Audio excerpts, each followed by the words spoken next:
Hi, everybody. Happy Halloween weekend. I'm super thrilled with myself for managing to time this so that we could read and discuss this article right around Halloween. So intentional on my part now is just actually a lucky coincidence. Okay, so Nazi werewolves. Just so it's really clear, there were no Nazis who turned into werewolves at night, right? Nobody was confused by that today, but there were some massive confusions, I think, among some of you in terms of what the author was arguing with this article. There's multiple layers in terms of the history going on here. So there's one layer of World War II and the Nazis. And then there's a second layer of history here, and that is what was happening during the George W. Bush administration in the early 2000s. And this author is doing a very complex analysis based on these two historical time periods and talking about how history continues to inform future generations. So just keep that in mind as we were talking about the Nazi werewolves. It's a story about the Nazis in World War II, but it's also a story about George W. Bush's administration. So at the end of the day, I hope you come away from this lecture realizing, holy cow, history does really matter. Okay, so our discussion questions were, first, I wanted you to tell me if there's any examples you could come up with of politicians or anybody in a kind of position of power using some part of popular culture, a book, a movie, song, sports, etc., to persuade Americans to support or not support some sort of political policy. And then secondly, I asked you if today the American public are more or less resistant to the kind of manipulation that was used in this story. And I said, make sure you first explain to me how that manipulation worked in the story. And that's where a lot of you just skipped right over that part and thereby really kind of missed the mark with your examples of the present day. So we have to figure out, like, what is the manipulation going on in this story? Um, I'll start actually by answering number one and then giving you an idea of how an example for number one that's really good can only happen if you understand number two. So to start with, I wanted to highlight Alfred and Max, and these are great examples just in that, like, you're thinking about politics today, but these miss the connection to the article. And that's okay. It's fine. I didn't specifically ask for that in number one. So I'll start with you all. They're still really useful examples. So Alfred says, I'm not sure about political policy, but I believe the recent election between Biden and Trump used popular culture from a movie and a comic book. Biden claimed that he was similar to the Marvel Avengers movies and characters. He believed he was fighting for the good of humanity while claiming that Trump was evil. I love that example, Alfred, because it's getting closer to what this author is arguing in this article. And I'll explain a little more why in just a second. Max, I'll let you read his in full, but basically Max says, yeah, politicians use celebrities to help themselves get elected. So it was really interesting to me. Most of you focused on examples around elections and popularity and celebrities. I thought that was really interesting. Another kind of funny thing to me that made me laugh and feel a little bit old was many of you talked about how politicians will use social media. And I thought, that's fascinating that your generation tends to think of social media as entertainment or popular culture. Social media really is just a form of communication. It's a type of media outlet. It's a totally new one. That's why we call it social media. But I think that's fascinating that it has turned into popular culture and entertainment.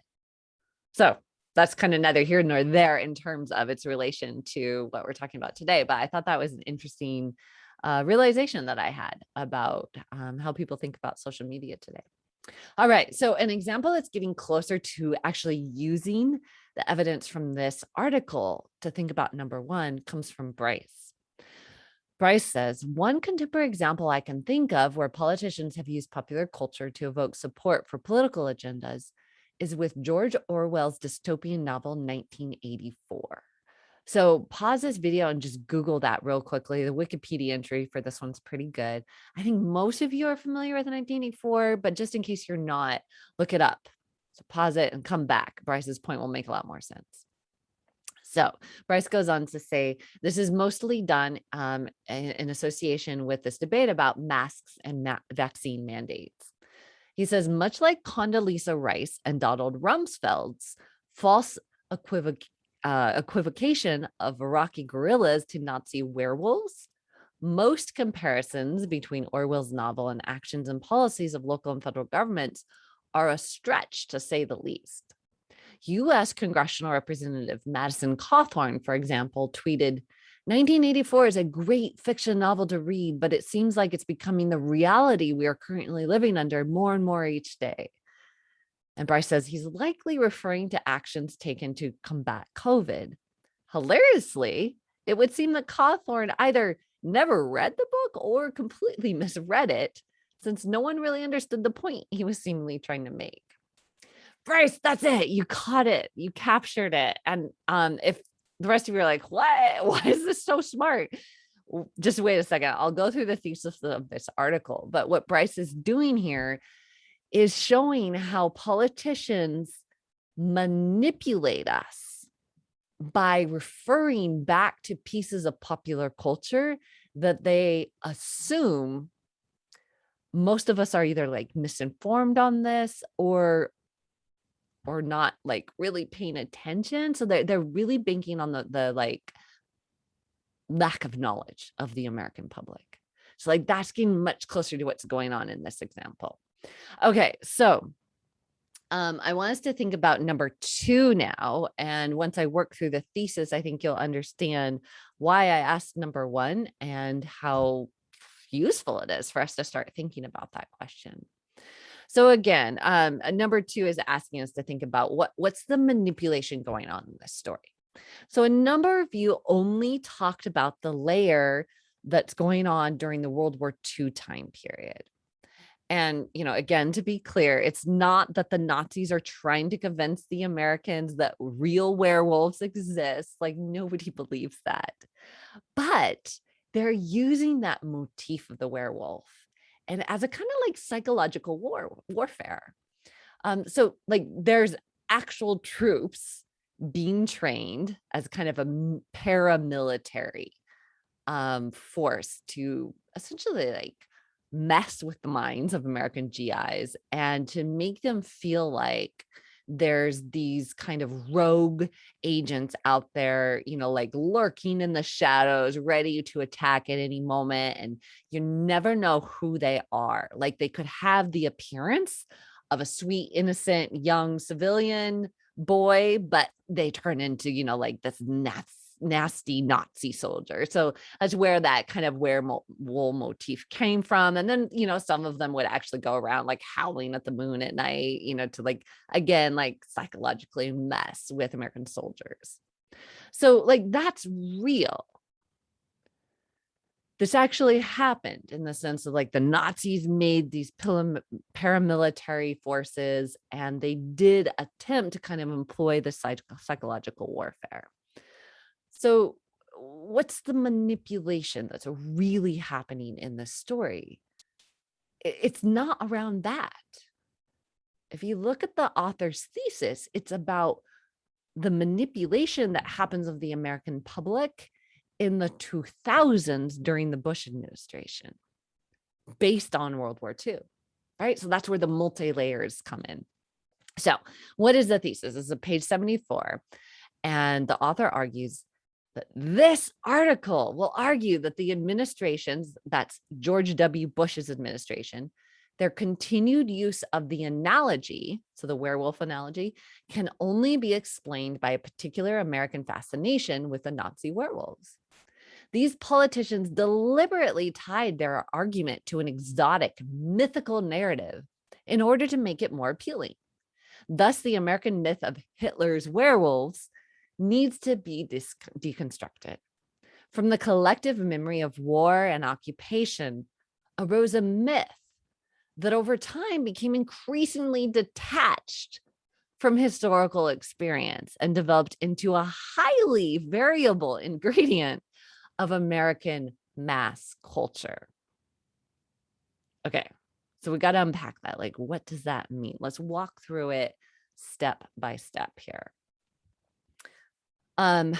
First, I'm going to start with a couple of your classmates that came really, really, really close to getting the point. Like, what's going on here? What's the manipulation? So Alice says, from the start, the German threat of werewolves was a bluff. However, these ideas successfully instilled fear in Americans. As Christina van Holtenberg writes, while the werewolves did not constitute much of a real threat, their psychological impact was enormous. And then Alice says the George W. Bush administration tapped into this fear to manipulate the American population to their advantage. Condoleezza Rice stated that the transformation of the Middle East will require a commitment of many years. And Alice says the American public is still very susceptible to this kind of a manipulation, appealing to emotions left over from World War II. Thank you, Alice. That almost perfectly captures what's going on here. World War II is just this ginormous moment in the American imagination. And I'm talking about, like historical imagination, right? Like World War II is probably the period most of us know something about that. And we have so many emotions associated with it. And what this author and Alice is pointing out is the George W. administration is really smart and they know that. And in order to manipulate the American population into supporting their policies, they tap into our history, our knowledge of World War II. I'll work out in a second just a little more how they do that. But let's get two other classmates that restate this in a slightly different way. Michael says, I feel that the article is discussing how the US often engages in problems with a non-starter solution. I really love how Michael framed this. They go on to say, what then happens with this non-starter solution is that the US is then engaging in a game of catch up to try and put some kind of positive spin on this that only serves to manipulate the events taking place, as well as serve as an asinine argument for freedom. In this case, the article is describing Condoleezza Rice drawing a false equivalency between Nazi werewolves and groups like the Palestinian Fedayeen, which could not be further from a Nazi. And I know, like, as I said, that I'm mispronouncing that word. I, for the life of me, cannot pull up the right pronunciation in my head right now. You're right, Michael. That's absolutely what's going on here. It's a false equivalency. Again, trying to frame something happening in our present day through our memory of history and using that historical knowledge to kind of manipulate our understanding of what's going on right now by making a false equivalency. I love that terminology. Finally, Michaela says a just slightly different twist here. Michaela says in the reading, the comparison between the Iraq War and the war against Nazi Germany is discussed. Americans saw and still see Nazi Germany as horrible and evil. And the Bush administration knew that comparing the two would make the war seem justified and garner support. The use of werewolves in advertisements, which were associated with Nazi Germany and popular enough to have their own genre of movie, also contributed. So I love what Michaela's adding there is that our knowledge of World War II and the werewolf story comes largely through popular culture, things like movies, video games, fictional novels. And that's something like Alice and Michael didn't fully touch on. And so like that's kind of the final piece here. Okay, so now knowing that, I want to walk you through just a series of couple questions just to make sure you see exactly what's happening in this article. And then we can come back to some examples that talk about whether or not this still happens today. Because that ultimately was the second discussion question. And I got to say, I was a little frustrated with you all. I was like, oh man, you all misread this article and didn't get the thesis, and thereby didn't really have good arguments, either pro or con, for the second question. Okay, so first, I want you to think about what did Rice and Rumsfeld hope would happen when they referred to the Nazi werewolves? So this is really key to understand this in the first place.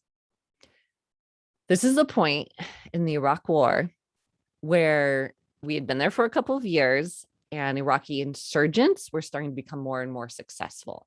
The American population was losing patience and starting to turn against the Bush administration's policies. So why were they, they made this comparison, the false equivalency, as Michael says. Why are they referring to Nazi werewolves? Well, here's the really important point, everybody. The Nazi werewolves were not effective. They were an insurgency that was terrifying and scary, but at the end of the day, they weren't effective. And what Rice and Rumsfeld are trying to do is remind Americans, hey, like, we know the Iraqi insurgents seem terrifying and scary, but if we just are patient and we will persevere. Just like we were patient during World War II with the Nazi werewolves and we persevered. So they're trying to get Americans to continue to support their policy by saying there's going to be rough patches, just like there were in World War II. But we all know we won World War II because we didn't give up. So let's not give up in this case. Okay, so that's the crux of what they're trying to do. They're using history to try to get people to be patient and continue to support a present policy. Okay, number 2. How did historians and military officials respond when the Bush administration used a werewolf analogy? Pretty much all historians kind of scratched their heads and were like, that's a terrible analogy. They're like, the Iraqi insurgents and the werewolf sort of insurgency have like almost no parallel. Like, why the hell are they using these two events in this comparison? And military officials also started to point out all the inadequacies of this analogy and this reference. So basically, everybody that knew anything about military history were like, this is a really bad comparison. Why are you guys doing this? And they said this publicly. It was all over the news. Okay, so just keep that in mind. It matters for number 4. But first, one more question. Who were the actual Nazi werewolves? Were they effective? Okay, this is where it's really important to remember. They're not actually werewolves, right? Many of them were young boys who were too young to be a part of the official army, but they were real. But the point is they were not effective. And this is where the parallel to the Iraqi insurgents breaks down. The Iraqi insurgency was effective. Okay, just remember that. All right, number 4. How were the Nazi werewolves remembered or talked about between the 1950s and late 1990s? Popular culture, everybody. That story of the Nazi werewolves is one that stuck with us through popular culture, not through an official military history, largely because they weren't effective. Nobody really found it necessary to talk about them because it was this little period of kind of hysteria of like, oh, this might be a real thing. And then it totally petered out. And because they were ineffective, it wasn't worth talking about. But anybody that calls themselves a werewolf is going to show up again in some sort of fictional history. And this is where the author deviates a little bit and goes through the history of American popular culture between the 1950s and the 1990s. And she shows how the werewolves took on this fictionalized story through movies, video games. I'm sure many of you have played Wolfenstein. You might not have realized the first one, that this is the latest one, Youngblood. I think it was 2019 that came out. The first one's from the 1980s when I was a kid. So you might not know it when you're playing that video game, but you are reenacting a World War II story about the Nazis. And very subtly, you're absorbing these messages around Nazis, evil, somewhat animalistic like wolves. And then there's all the films, like the ones like with actual werewolves, like not actual real werewolves, but like fictional werewolves in them. And this author argues by the 1990s and the early 2000s, we are a culture steeped in this history of werewolves, and we have this deep fascination with it. So this is why we remember the werewolves. Why did the Bush administration continue to push the analogy, even though they knew it wasn't accurate? And even when many experts publicly pointed out the inaccuracy of their analogy, why did they continue to push this? So they didn't back off. They weren't like, oops, sorry, we didn't do any fact checking. No, they continued to lie. They continued to push it. Why? Because they know we're idiots. Because they know that none of us know the actual history. And what we do know comes subtly, kind of unconsciously through popular culture. They totally knew how to manipulate us. And they knew that if they continued to push the werewolf analogy, it would continue to garner support from the American public. Because by this point in US history, to talk about a werewolf immediately evokes images of evil. It evokes images of the Nazis, right? And it kind of transfers that evil to the people that were fighting in the Middle East. And furthermore, tries to really push this idea, well, like, we eventually conquered the Nazis. We'll eventually conquer our adversaries in the Middle East. This is what the Bush administration was trying to do. This is the manipulation. They are assuming we're idiots. They are assuming we don't know the history. And they're assuming that they can appeal to our consciousness that was formed through popular culture and not real history. So, Denise, let's address this question of whether or not we're more or less susceptible to this kind of manipulation today. So not just any manipulation, not just lying. Like, I'm talking about a very specific kind of manipulation, and it's one that is based on assuming that we don't know the history. So Denise has something interesting to say here. She says, today there's a broad array of information regarding almost anything, from the latest news to a politician's previous stances on different topics. We have all of this information at our disposal. Whereas in the early 2000s, so she's talking about, Condoleezza Rice and Rumsfeld and George W. Bush, she says at that point, all of this information wasn't readily available. So when terms like werewolf were used, these politicians deliberately tied their argument to an exotic mythical narrative in order to make it more appealing. So Denise is saying, like, they can do that because nobody can fact check them. And she says this allowed them to insert propaganda into a mythical theme that was intriguing for many Americans and subconsciously furthered their narrative. And then Denise quotes part of the thesis. And then she wraps up and says, due to the comparison of these to the Nazi werewolves and the Iraq terrorists being such well-known topics with a mythical twist, the media ate it up. But today, a quick Google search on what Rice and Rumsfeld meant would calm anyone's curiosity. So do you see how Denise could not have made that argument if she hadn't understood exactly what type of manipulation was being employed in this story?